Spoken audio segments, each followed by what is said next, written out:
The following is a production of the Ultimate Fantasy Sports Network.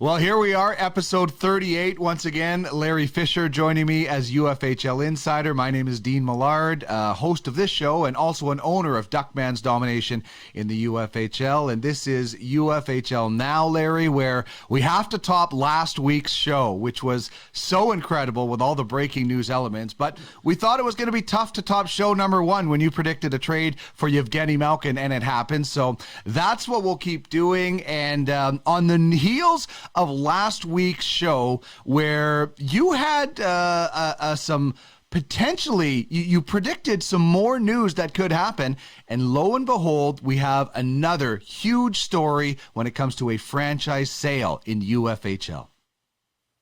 Yeah, Dean, we can start off with the biggest breaking news this week. Like I said, tough act to follow from last week when we were able to introduce our first three NHL players or NHL signed players to the platform: Ethan Bear, Braden Schneider, Nolan Allen.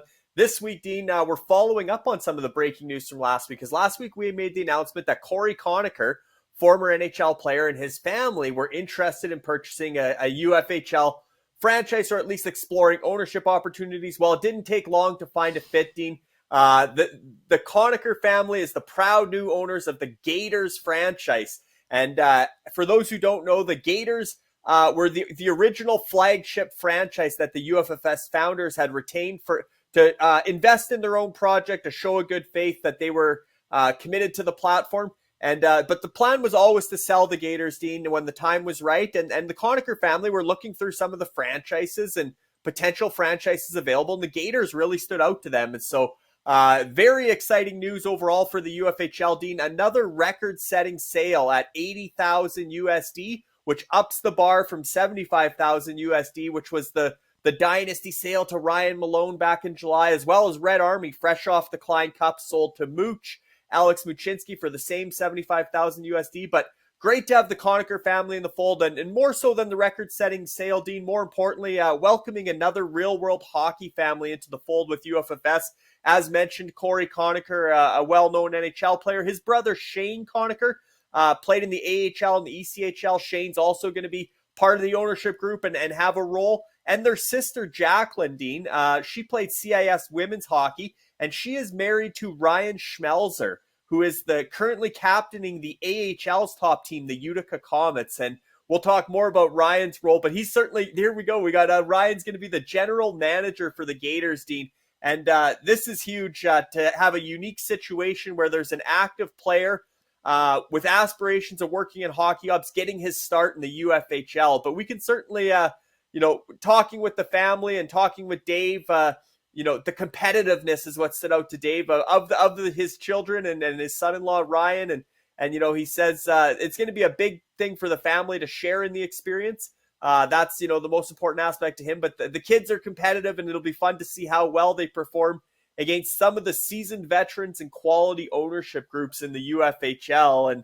And certainly, Corey, Dean, obviously, still playing, but for him, something that he sees as a long-term investment, the Gators franchise, and something he can really enjoy and stay passionate about hockey after his playing career. And Corey's going to have, Ryan's the GM, but Corey's going to have a hands-on role with the franchise as well. He's going to be, offering some advice, like he says, utilizing some of that knowledge he's learned from different GMs, coaches, hockey personnel, to really put together a team that can compete for years to come. This is so exciting to have these, current players, a true hockey family getting involved. I am really excited, and the fact that this is so unique. A guy in Ryan who is still playing in North America in the AHL, becoming a GM in this franchise. It's just such a unique thing, and I know there's a special reason of why he thought this was a great opportunity.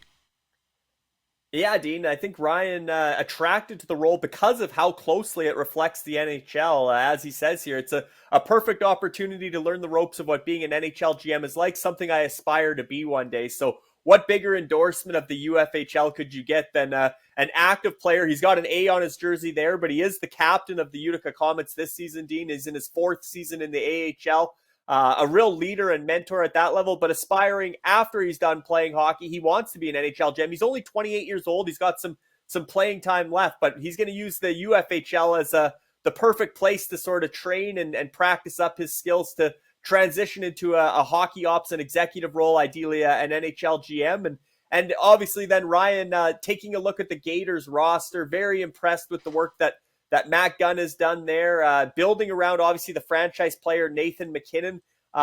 Jacob Markstrom was acquired for this season. Obviously, he's been a Vezina candidate with Calgary and looks to be a force all year. And then the 2 promising prospects on defense that Ryan plays against in the AHL, or they're both up back and forth now. Scott Prunovich is in the NHL. Robin Salo was. Now he's back in the AHL. But guys that Ryan's seen firsthand, shared the ice with. So he knows some of the prospects, certainly, as well as a lot of guys that have graduated from the AHL to the NHL over the past 4 seasons. But having that insider knowledge, Ryan's the insider on the hockey front, right? There's a lot of connections, as we've seen with Ryan Malone. Look what he's done with Dynasty and acquiring Steven Stamkos and Alex Killorn and guys that, we always joke, Ryan sending them, hats of Dynasty, and he's texting them, hey, pick up the pace, we need more points for Dynasty. So it'll be a lot of fun for Ryan Schmelzer and for Corey Conacher to really bond over running this franchise, and certainly training, like Ryan said, towards potential career in real world hockey ops as well. Well, it's just such an advantage for them to be seeing the players they're seeing from ice level, not just the first row, the actual ice. I mean, Ryan Schmelzer is going to be seeing guys in the AHL that are heating up that could be worth a call-up that he might want to trade for. Corey Conacher is in Europe. He could be seeing some top young players that aren't listed. I mean, there's just such an advantage that most of us don't have. I'm very lucky to have a guy like Craig Button working for me, but he's not on the ice going toe-to-toe with some of these guys. It's just such a unique experience for them in both ways, and for us with the league, as we get to know more current players and more actual players taking an interest in this is amazing. And as we always say, every franchise, Larry, is always for sale on the blockchain. I mean, somebody can make me an offer 50 days in a row, and I could say no 50 times, and on day 51, I get the right number, and my franchise is for sale. So you can make an offer at any time for a franchise, whether it's in the UFHL, the UFAFL, the UFBA, whatever league we have. Absolutely, Dean. And, there are, as the news came out, last Friday on UFHL Now that the Conacher family was interested, it's sort of a trickle effect. They started taking a look at different rosters and franchises and brands and what they like and identifying some targets. But some franchises throughout the week came forward and said, hey, are they still interested? Like, I'm willing to listen to an offer. And so the 3 franchises that are now potentially for sale, Dean, in the UFHL, likely in that same price range, would be the Blizzard, which is Showtime. Showtime bought that franchise, Dean, back in May for $52,000 USD, but he bought it as an investment, as a crypto investor from the United States, not a huge hockey guy, new to hockey. And then he went on to, buy a baseball franchise and a football franchise. And I think he's got a Legends League franchise. So he's got a few franchises in UFFS and that he's more passionate about. He'd be willing to part with the hockey franchise now that he's got a good understanding of the ecosystem. And then the other 2, Dean, are the Monarchs franchise with Joseph is the owner and George Batchel, the GM there. They're potentially interested. And then also the Mystics as well with Derek Keller and Colin Mills. So you got the Blizzard, the Monarchs, and the Mystics as 3 franchises that are now potentially for sale, kind of a chain reaction. And now that they hear the big news that the Gators have sold and the price tag, I think you're going to see more interest and certainly more outside interest as well coming in. And obviously Tony Karandak, the UFHL has been getting more mainstream attention lately. But as Tony says, still just getting started here. Conacher family still getting in on the ground floor. And then just you think about what's all coming for UFFS as it evolves and expands. Obviously, we got staking going now. The sports swap will be in the works for next year. Obviously, the marketplace, Dean, Ultimate Sports NFTs has launched. More athletes are signing up every month. So keeps getting bigger and better. And then the catchphrase that we had to get in there, Dean, exciting times ahead as we as we like to shout out as often as possible on the UFFS platform. I just like saying it because every time Arnie Entz thinks he's getting royalties. So I want Arnie to keep checking his mailbox to get those royalties. But certainly congratulations to the Conacher family for joining Ultimate Franchise Fantasy Sports, and more specifically, Ultimate Fantasy Hockey League. Really looking forward to getting to know everybody involved in the new franchise. It is, as you said, Larry, definitely exciting times ahead. And it doesn't stop with just that franchise sale. Something that we've been talking about that I'm so excited about and I can't wait for. It's almost like I was a kid again, waking up on Boxing Day to watch the games. But Ultimate Fantasy World Juniors is so close. I think we're about 20, maybe less than, we're less than 20 days away from the draft, but, we're like 23 days away from the tournament or something like that. I shouldn't have tried to do live math, but it's just so exciting. And it gets even better when you start seeing the flags. We got a chance to see 2 of them last week, but we have a few more this week. Yeah, Dean, it's coming up fast, like you said. Next weekend's the deadline for the countries to reveal their name and their flags. And then the following weekend, only 2 weekends away, is the inaugural draft, where we'll be drafting full 25-man rosters, 5-man protected lists for the 10 countries that'll be competing in the Ultimate Fantasy World Juniors. And we're over halfway there now, Dean, because 6 countries have revealed their logos and flags. So we can start with one of the newest ones that's very familiar to the UFFS platform, Can West. And Can West Fantasy Sports Group, Dean, has named their country Can West as well. And it was just such a natural fit with the flag. And that's obviously the Can West logo from the Can West Fantasy Sports Group scouting agency. And that's Curtis Johnson, Dean. And again, you want to talk real world hockey connections. His twin brother, Chad Johnson, was a longtime NHL goaltender, 11 seasons in the NHL. And Harrison Fallow has been their scout and assistant GM.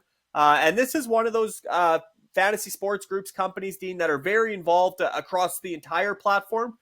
6 franchises as well as an affiliated scouting agency. Obviously, they have the Generals in the UFHL, the Corporals in the UFAHL, the Gladiators in UFAFL, the American Football League, the Reapers in the UFBA, the Basketball League, and they will have a UFLB franchise yet to be named as well. But today, Can West as a whole becomes a country.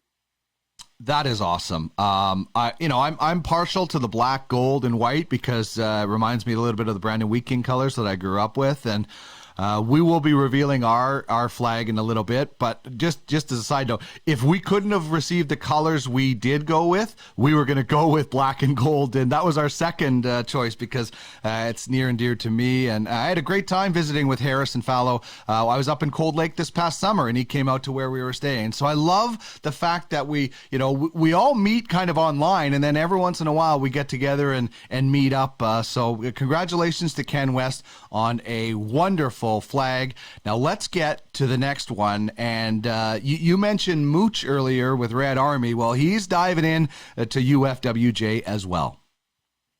He is, Dean. And really what he's doing here is promoting his, rewarding and promoting his GM with Red Army, Jeff Ray, as well as the drafting Europe GM tandem of Jeff Ray and Mick Portoni. They're rival GMs in the UFHL with Red Army and the Battlehawks. But here, Dean, they're going to unite with the Republic of the Seven Seas. And again, Seven Seas Blockchain Sports is Mooch's parent company that he's running. And we talked about how involved Can West is. Well, Seven Seas Blockchain Sports, Dean, are the leader. I went through and did the math. They are the leader for most franchises in the platform. And how fitting is it, Dean? The Republic of the Seven Seas, this is their 7th franchise on the UFFS platform. They have the Red Army in the UFHL, the Green Army in the UFAHL, the Rage in the Football League, the Fury in the Legends League for football. And that's the advantage they have over Can West. Can West isn't in the Football Legends League, so they have the Fury there. The Skyhooks in the UFBA, which is Mooch's favorite sport, basketball, near and dear there with the Skyhooks. And they will have a UFLB franchise yet to be revealed as well. But Republic of the Seven Seas, this flag, this country becomes their 7th franchise for 7 Seas Blockchain Sports. Interesting. Ryan Schmelzer is a member of Green Army of there. We just talked about that. So the connections keep happening. I love this logo, and two things stand out. It kind of looks like a present, which is fitting because the World Juniors are around Christmas time. It has a bit of a TSN and almost a Canadian Tire feel. So I don't know if Mooch is channeling his inner Canadian with this, but I absolutely love this. It just screams a lot of things that remind me of the World Juniors.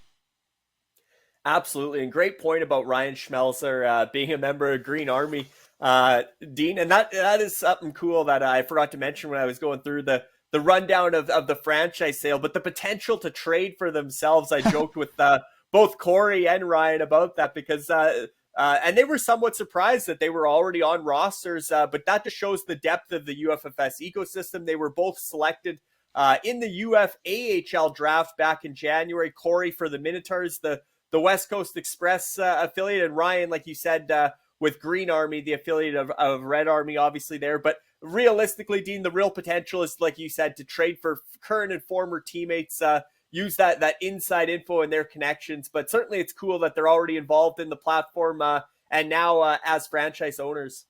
Oh, that is excellent. All right, let's get to the fourth flag that we are unveiling today. Or the third flag, sorry.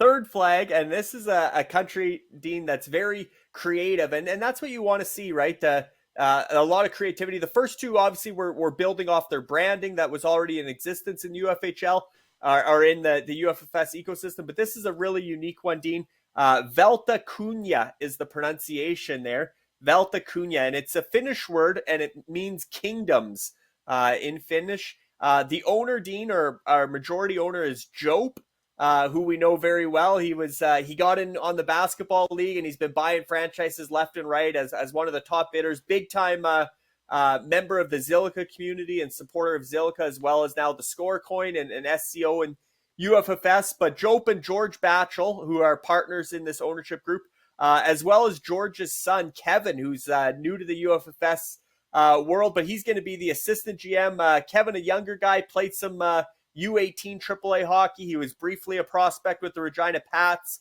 But talking with George, he said, the owner is from Finland, and I thought it was important to honor both of our heritages. The flag is obviously a derivative of Finland's flag with red outlines for the Batchel family's Canadian roots. Coat of arms of Finland in light blue, showing the strength of two northern neighbors. So just a really unique flag for Velta Kunya. That's cool. I don't know why, and maybe people are going to think I'm obsessed with Game of Thrones, but the first thing I thought of was Valar Morghulis from Game of Thrones, which translate to all men must die. We don't want that, but all teams might be defeated might be a better one for this one. But I love the Velta Kunya. I love the sound of that name. I love the rationale, the story behind it. George paying tribute, the colors. It's absolutely awesome, and the creativity just keeps being upped in the UFFS.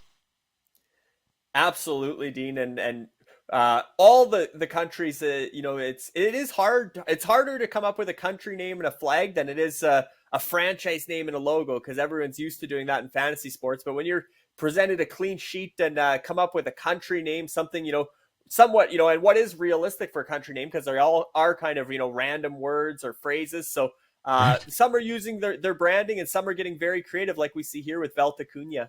Yeah, who knew what the word Canada meant when they first decided to say it? So who's to say what sounds like a country or not? Okay, here's the last newest flag, and then we'll introduce you to the two that we unveiled last week. But this is our flag, East End, the franchise owned by myself, Craig Button, and Ian Constable. This is a great flag. Love the wolf in the center and the E on each side, going with the red, white, and blue. It's just a great theme in general, Dean. And I'll let you explain the origins of East End, because I know there's an East End that's very close, has a lot of meaning and sentimental value for you as well. You betcha. So first of all, the colors are the jerseys that we wore, me and my two brothers, for the very first time to play hockey. They had the red, white, and blue colors, and it was East End Community Center, and that's where we learned to skate. That's where our dad would take us every night, and when he wasn't working, and he would just sit there, he'd smoke his pipe while we skated around, and it's just such a great memory. I got to go back there in the summer. I can't wait to go for a skate there this Christmas, and my dad is we're all nicknamed Ducks, but he, for some reason, just is in love with Wolves. He just loves them. So I wanted to pay a little tribute and, got permission from Craig and Ian to take the run with this. But the EE blended in with the wolf and the colors. It just, I love it. And Ross Mungru, who does a lot of logos for a lot of franchises, and I hope I pronounced his last name properly, but he did an amazing job, worked with me really well. I can't wait to unveil our actual logo down the road, but something personal for me, and we went with the vertical because a lot of flags are horizontal, so we want it to be a little bit different, but it is kind of hard to make your flag not look like somebody else's flag, especially at the World Juniors, because there is a lot of red, white, and blue in the actual World Junior tournament. Yeah, that's what I was going to say, Dean. The color themes, some of them overlap, but then you take a look at the actual flags of the countries that are at the World Juniors, and there's a lot of overlaps. That's just seems like the popular colors in some cases, but we've also had lots of uniqueness in the UFWJ as well, which is great to see, Dean. And like I said, 6 of 10 countries are revealed now, with 4 more to come next week. So can't wait to see the final 4 countries. Last week we were introduced to Anarchia here, which is a very, that one's very unique, different color scheme. There's no flag like that in the real world. So very creative, another cool name with Anarchia, as well as the Yukon Republic, Dean, which very cool. And there you got the horizontal lines, the red, white, and blue theme coming out there again. But just overall, very happy with the creativity of the 6 countries so far, and can't wait to see the final 4, hopefully on next week's episode of UFHL Now. Yeah, it's going to be really cool. You know what's going to look really good is the East End flag right above that Anarchia flag on the podium. I think that's what's going to be the best. And yeah, Arnie, I'm looking right at you when I say that. So there we go. Get the trash talk going already. He already said he wants to beat us, which I know he wants to beat us, but it's going to be so much fun. And listen, I know there's a lot of other really talented people that are going to be involved in this. So this is going to be an absolute dynamite cracker of a tournament, and I cannot wait for it. All right, so we had such a busy show last week. We didn't get a chance to get into some trades, and there's been a lot of movement in the last little while, and some pretty big names going into them when it comes to the UFHL. Dean, American Thanksgiving, we talked about that last week, and how big of a date that is on the calendar and a measuring stick. And I think we're seeing the reactionary moves now. Some franchises, the Stingrays for one, were really in evaluation mode for those first 20 games. Now they're starting to make their move. And the Stingrays, Red Army, and Grizzlies among the top 10. A lot of top 10 franchises, Battlehawks, Rock Republic, Kamikaze. Almost there was 11 trades this week, Dean. I think 10 of them or 9 of them involved franchises in the top 10. So certainly a bit of an arms race happening in the top 10. But we can start with the big blockbuster of the week, the Stingrays. This is almost a move like you'd see at the trade deadline, but they've acquired Braden Shen from the Blades of Steel, Dean, in exchange for Dylan Hamelick, San Jose Sharks prospect who played junior here in Kelowna briefly. And 2 second-round picks in 2023 and 2024, as well as 5,200 score coin, Dean, which at the time of the trade was valued at $1,000 US. So, a package with includes some help for Blades of Steel for operating budget and marketing and whatever they want to put the score coin towards. Or, you turn around and you trade that score coin for a replacement for Braden Shen. That's always an option too. But Braden Shen, certainly a big boost for the Stingrays to acquire, bringing a guy like Braden Shen without losing anybody off their current roster. Stingrays are sort of battling in that 4 to 7 range, Dean. It's very close, so they're looking to make a surge towards the top 3. Yeah, we're going to see it a little bit later when we look at the top 10, but I don't think there was any movement from 6 to 10 in this past week. And some of these teams are looking at that saying, we got to start making our move in that. And you know what? I think this is a great trade from the Blades of Steel point of view. And I love Braden Shen, so I love it for the Stingrays. But from the Blades of Steel, you're recapping some assets and you're getting some operating budget. So it's always great when a trade works out for whatever reason for both parts. And that's what this one. Sometimes you're going to lose the trade, but I think both franchises got what they needed out of that first trade. Yeah, and I think Blades of Steel, obviously, were a playoff franchise last season, but had some injuries off the start this year. Obviously, they got a guy like Jakob Vrana on long-term injury reserve, and a little bit further down in the standings, looking like they'll be hard-pressed to make the playoffs again. So they're recouping, and maybe they turn that into, they're going to maybe be big bidders come the entry auction on some of the top prospects in the 2022 NHL draft, and use that $1,000 or 5,200 score coin towards investing in their future through prospects. But certainly Stingrays didn't stop there, Dean, continuing to load up and wheel and deal and tweak the roster, acquiring Jordan Eberle and Dmitry Kulikov from the Eliminators in exchange for Scott Lawton and Mike Matheson. And pretty fair trade on paper. Jordan Eberle, probably the most productive fantasy player of the four. Interesting element here, Dean. Obviously, this is a trade between Arlo Scholes and his brother-in-law, Luke Schonwise, and then Luke's down in Costa Rica now as well. So interesting to see how this trade came together, but certainly a deal that can provide some depth for Eliminators as well. Two guys that contribute at a roughly the same capacity. And for Stingrays, really bringing in Jordan Eberle's the key here. You got Eberle and Braden Shen, two guys that represented Canada at the World Juniors. Lots of good memories from both those guys at the World Juniors, and both will give the Stingrays an offensive boost as they try to progress and climb the ranks within that top 10. Yeah, you wonder if this was a deal that kept getting talked about as they, had family functions down there, or if it was just maybe over some Mai Tais on the beach that they hammered this one out. I'm not really sure, but it is an interesting move. I mean, Arlo showing a little former Oiler love with Eberle and Kulikov. I didn't think I would ever see that happen in him picking that up, but good stuff on that one. And it's interesting you say that the Stingrays kind of, watching for the first little bit, and then, okay, now we're going to make our moves, just like some NHL teams deciding, do we have the horses to really go for it, or do we need to acquire the horses to really, really go for it? And we saw Red Army acquire a lot of horses last year, and they're involved in another trade now.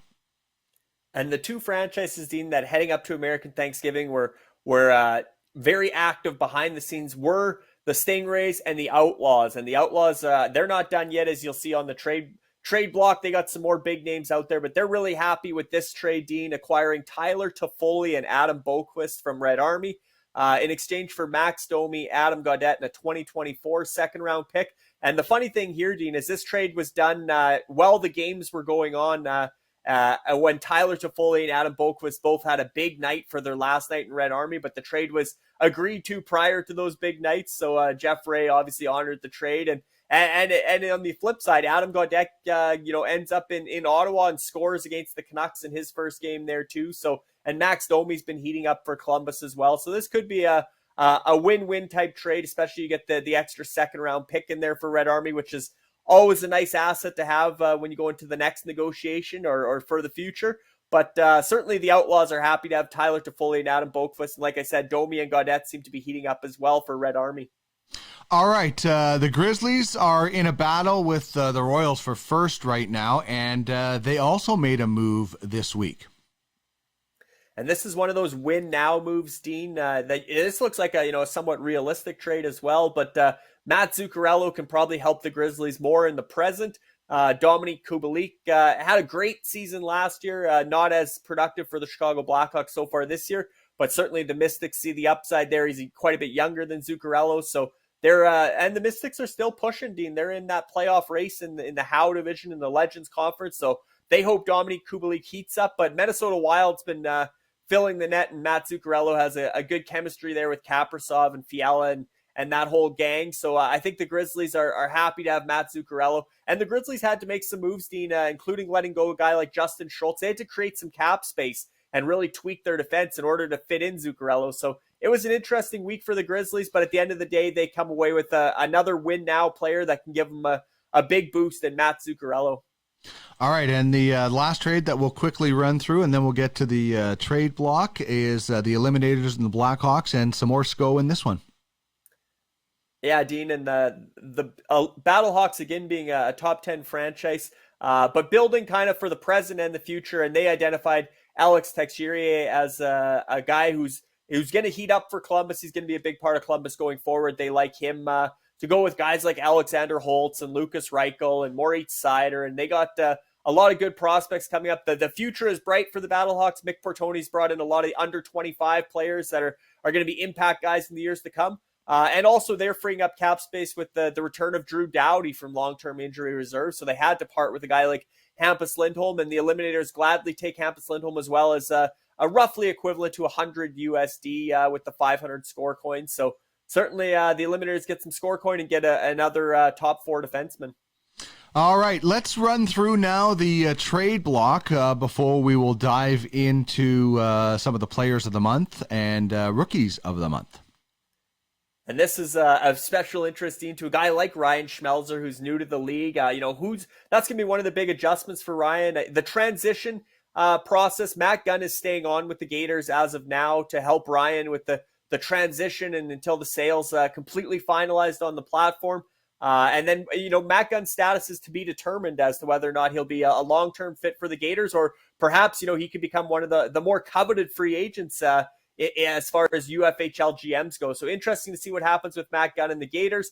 But for Ryan Schmelzer coming into the league, who's available? Well, here's your trade block from the past week. Lots of top 4 blue liners, lots of top 6 forwards. And, guy like Chris Letang, first time the Outlaws have ever put him on the block. Ryan Pulock, Cam Fowler, big names. And then obviously, as we always joke, Dean, somebody goes on the trade block and they heat up. And we saw last night Sam Reinhart with a 4-point performance. So certainly there's no shortage of assets available, but it still is a seller's market, I would say. Although some of these franchises are just looking to make some moves, Dean. The first place franchise in the entire league, the front runners, the Royals, they have Ryan Pulock and Andrej Palat on their trade block. So even the top franchises are willing to make some moves and shake things up a little bit, but no shortage of top 6 forwards and top 4 blue liners that might be of interest to the Gators and other franchises going forward. Yeah, we've had some conversations with some of those teams about some of the blue liners, especially because that is the one thing that, Ryan and Corey and anybody new to this is going to find out is this is an active league. What you could probably point out how many ads there are for scouting or trades. Like, it's an active league, so there's always players available if you want to improve your team. Now, it has to be the right offer and the right situation. We went a good portion of this season with Malcolm Subban as our goalie, and teams wanted to trade for Scott Wedgwood, but it would have given us 0 goalies. I just couldn't have a team with 0 goalies. Now we're flush with goalies because guys are getting called up. We got Johansson. So there are ways to add to your team, and if you're paying attention, you can do that very cheaply through waivers. Now, the goalie that we picked up wasn't cheap, but the goalie we got rid of went for $25. So there are a lot of ways through trades or waivers that you can add players to your franchise. Very realistic, Dean. Works much the same as it does in the real world. We always try to mirror the NHL as closely as possible. And there is I'd say there's a lot more roster movement in the UFHL just because fantasy franchises tend to be more active. And also, Dean, you don't have the real world. Nobody has to tell Corey Conacher he's got to pack his bags and move from Tampa Bay to Ottawa or Buffalo or whatever the case is, right? So here you can make those trades and there's no physical bodies moving. So it allows, and there's no emotional attachment necessarily to the players, although there may be if Ryan Schmelzer has one of the New Jersey Devils or prospects or players on the Gators and he trades them away and that gets back to that guy, Ryan might be getting an earful in the dressing room someday too. So lots of cool inner world, the real world and fantasy world crossing over with the Gators sale, but certainly no shortage of player movement and expected player movement going forward in the UFHL. Excellent. All right, let's now turn our attention to the Elite Prospects Players of the Month, and let me put on my surprise face to see that it's Leon Draisaitl. Yeah, and Dean, the interesting thing here, Leon Draisaitl of the Edmonton Oilers and the Grizzlies, this was the first full month because obviously the season started in October. October 12th was the start date, so that was a partial month. First full month, Leon Draisaitl led all players in the UFHL in points with 98.99 fantasy points, really setting the bar. So now we get to see, Dean, over the full months, the remainder of the season, can anyone hit 100 fantasy points in a calendar month as a player? And Leon Draisaitl has set that bar to start with. I think he easily can do it. That's for sure. The defenseman of the month, we had some big conversations about this player in the offseason. Yeah, John Carlson heating up for the Washington Capitals as well as the Godfathers. Godfathers acquired John Carlson, acquired Miro Heiskanen, really overhauled their defense in the offseason, and great to see John Carlson contributing at that level, defenseman of the month for the Godfathers. And the Leafs get a goaltender, and the Snipers get a goaltender of the month. And this was funny, Dean, because the Snipers acquired two goaltenders. The LeBlanc family bought the Snipers franchise back in May for $35,000 USD at that time, Dean. And there was a lot of conversation about Carrie Price. They made the big move for Carrie Price. They brought in two franchise players, Carrie Price and Jack Eichel. But they also brought in two goaltenders, Carrie Price and Jack Campbell. And Jack Campbell sort of got somewhat forgotten because Carrie Price was coming off backstopping Montreal to the Stanley Cup final. And now obviously Carrie Price on the sidelines, and Jack Campbell's the starter and the starring role for the Snipers, and certainly the LeBlanc family from Ontario, big Leafs fans. So they're thrilled with the performance they're getting from Jack Campbell as the goalie of the month in the UFHL. All right, let's stick with goalies with the rookie of the month.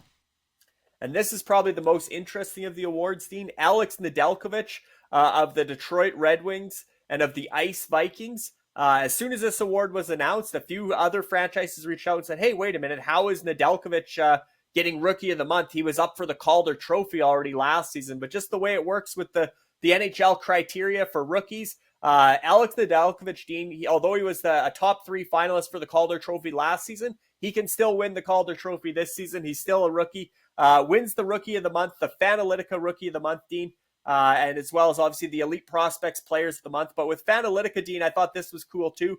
Rob Love, the founder of Fanalytica, he's from Detroit. He's a diehard Red Wings fan, and he must be loving the trend of Red Wings winning the Rookie of the Month.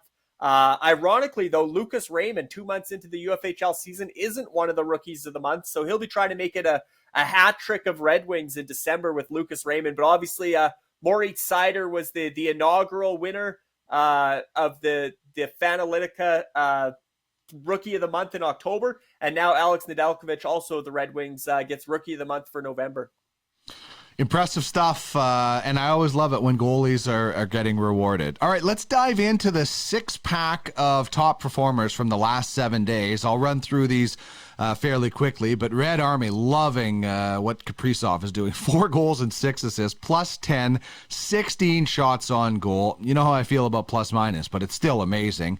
Ryan Hartman of the Monarchs, 3 goals, 4 apples, throws in 4 hits, and just firing the puck. Like it was I think shots were on sale this week. Everybody had so many of them with 20. And Jonathan Huberdeau, 2 goals, 7 assists. 4 of those assists, and 1 of those goals came last night against Buffalo in that crazy game. He had 3 power play points and 5 takeaways. So Huberdeau, not just a point guy, contributing in a few other statistical categories. What stands out to you out of those 3, Larry? Yeah, well, obviously Florida, the firepower that Florida has, they're never out of a game, and they're doing that without Alexander Barkov, which is amazing. And then the Minnesota guys, Dean, Ryan Hartman has been a real revelation this season. For Minnesota, I know you don't like plus minus. He's plus 22 through 23 games, and he has 21 points. He's almost a point per game player for Minnesota. And Kirill Kaprizov, obviously the go-to guy there, the Calder Trophy winner as Rookie of the Year last season. And last night, Dean, he was a plus 6. So not too many NHL games you come away with a plus 6 rating. That's incredible. I will tell you, goals were up this week. There was not a goalie in the top 6 as we look at the other 3. The top point goalie this week only had 18 points. They got lit up this week. As we see, Joe Pavelski, 9 points, 7 shots, 3 blocks. Gabe Landeskog, 21 penalty minutes, 8 hits, and he also chipping in. And then an example, Mackenzie Wieger. He didn't have any goals, but he was still top 6 in points in the last week because 15 hits and 14 blocks. They don't give you the most points, but when you add them up, he is in the top 6. And it kind of goes to show you, listen, we know points are the premium, Larry, but you can be an effective player with some of the other statistical categories. For sure you can, Dean. And Mackenzie Wieger fills up that stat sheet for the Titans as he has over the last couple seasons. You know, everybody talks about Aaron Ekblad in Florida, but Mackenzie Wieger is right there as one of the top defensemen in Florida and guy that hits every category. And they do add up. I mean, when you're in double digits in hits and blocks for a week, you're going to end up in the 6-pack. All right, so because I said goaltenders did not have the greatest week, there wasn't a single goalie in the top 6, I wanted to give them some love when it comes to the top 5 save leaders in the National Hockey League. And, saves, I think, are one of the most important things that you can look at for a goaltender. And Robin Lehner at number 1, Tristan Jarry coming in at number 2 for the Yetis. Vancouver hasn't been fun, but Larry, how much fun was it growing up as a goalie on a bad team sometimes? Because you got shelled and you got a lot of shots. And Thatcher Demko is producing a lot of statistical points through stats.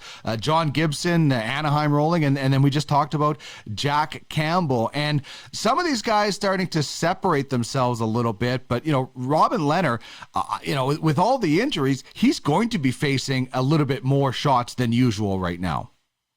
Yeah, a bit surprising that Vegas goaltender's facing the most shots, but you're right, the injuries there and the grade A quality scoring chances as well. That's that Robin Lehner's had to stand on his head to keep Vegas in games. And Tristan Jarry, Dean, unfortunately, he didn't have a great showing or got a bit punched. Right. Back in Edmonton, the big return to Edmonton, where he obviously backstopped the Oil Kings to a WHL championship and to the Memorial Cup, but the Oilers got the best of him. But in general, he's been the hottest goaltender in the league. And, when that trade happened, Tristan Jarry for Mackenzie Blackwood between the Yetis and Tornadoes, coming out of that trade, Mackenzie Blackwood was the hotter of the two, and it looked like it was favoring the Tornadoes. And now Tristan Jarry's been worth his weight in gold for the Yetis and keeping the Yetis in the top 5 overall. Yeah, I'm waiting for Brent Baldwin to give Tristan Jarry his due, because he was not a big Jarry fan last year. And, I know Tristan Jarry a little bit more. I covered him in Edmonton, so I have a little bit more faith in Tristan Jarry rebounding. But, yeah, we've seen goaltenders just fall off cliffs at times, and it's unfortunate. All right, let's take a look at the top 10 standings now, and we threw in the point totals. And this is what I was looking at.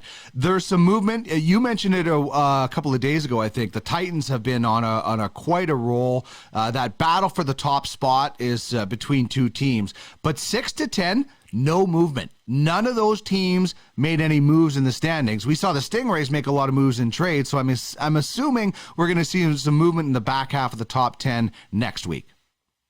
I think so, Dean, and I think if the Titans can keep lighting it up the way they have been, we might be looking at a big 3 instead of just a 1-2 next week. They've been gaining ground on a nightly basis. West Coast and Yetis haven't been producing the way they were earlier in the season. And as a result, the Rock Republic, Stingrays, even Kamikaze are within striking distance. It's only about 30 points, Dean, from 4 to 7. That's obviously can be made up in a matter of a night in the UFHL. And certainly the Gators, we've talked a lot about the Gators. They're number 11 here. They got Nathan McKinnon back this week, Dean. They're going to get guys like William Karlsson, Alec Martinez. Vegas will get healthy at some point.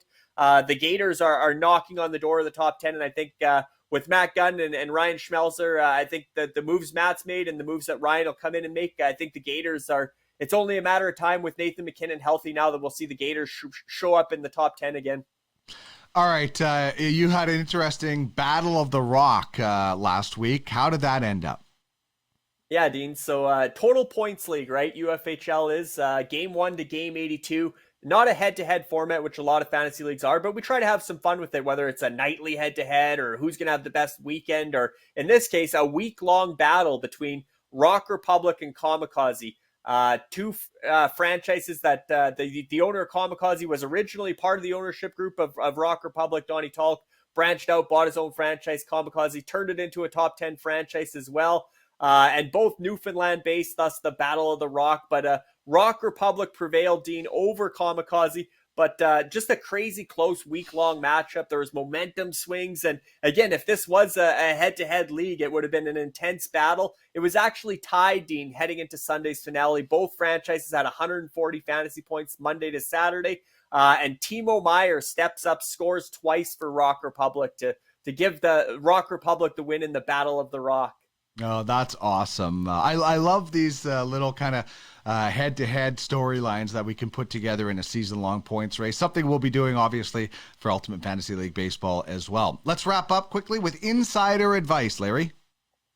Insider advice, Dean. We saw Jonas Johansson. You mentioned him already, but we saw our first forced auction of the new season. And that's when prospects turn pro status, Dean, when their Calder eligibility for the following season expires, which there's two thresholds, Dean. 26 career NHL games played or turning 26 years old, whichever happens first. But potential for more forced auctions. Franchises can really, start to see, okay, there's players that are in the NHL that are with scouts. Track that. Are they 26 years old? Are they getting, close to that 26 games? Once they've hit that 26 games, which some are getting close to, a guy like Taylor Radish, for example, with the Ice Vikings affiliated scout Dave Drinkwalter, but guys that are getting close to those 26 games, there are a handful of them out there, and it'll be interesting to see franchises trigger those auctions.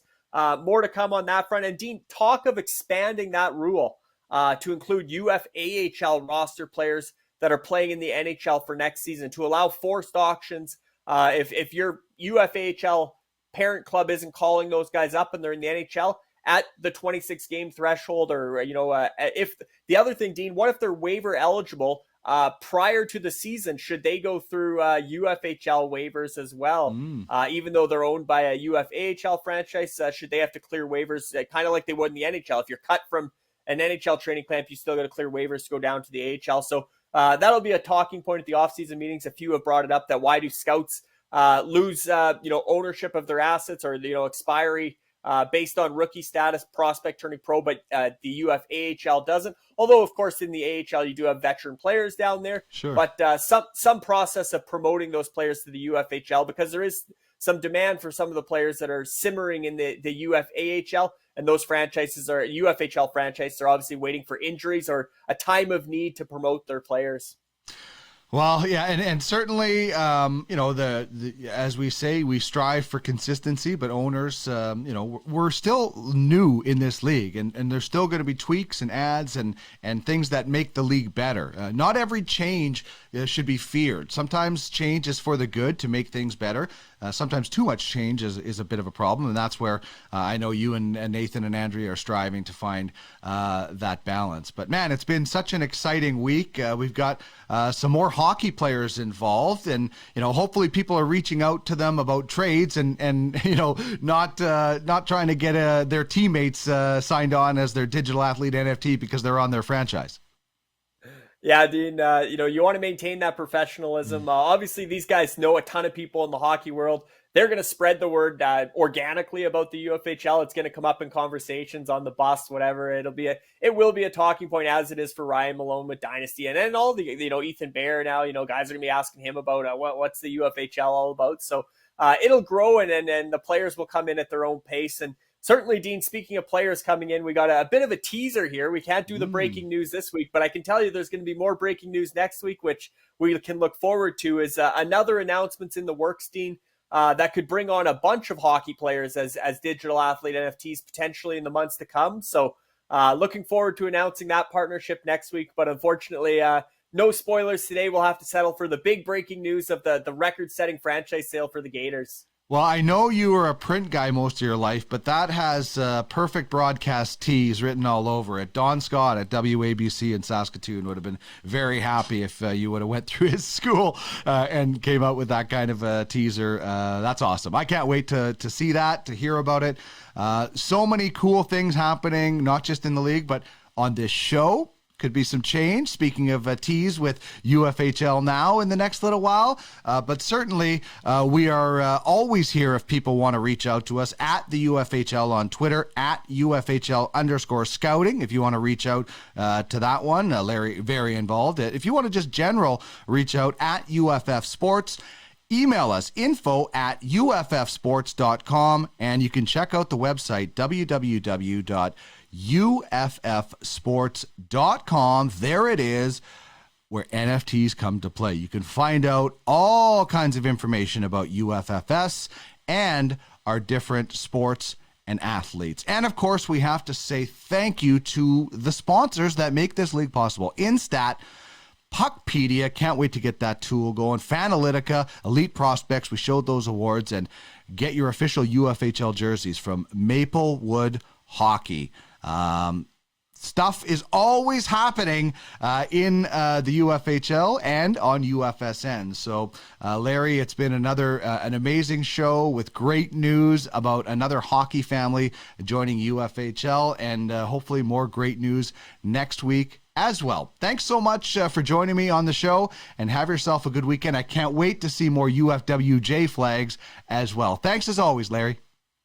Thanks, Dean. And like I said, big welcome to the Conacher family. Can't wait to get Ryan and Corey involved in the UFHL and networking with all the other GMs and owners. It's an exciting day and exciting times ahead.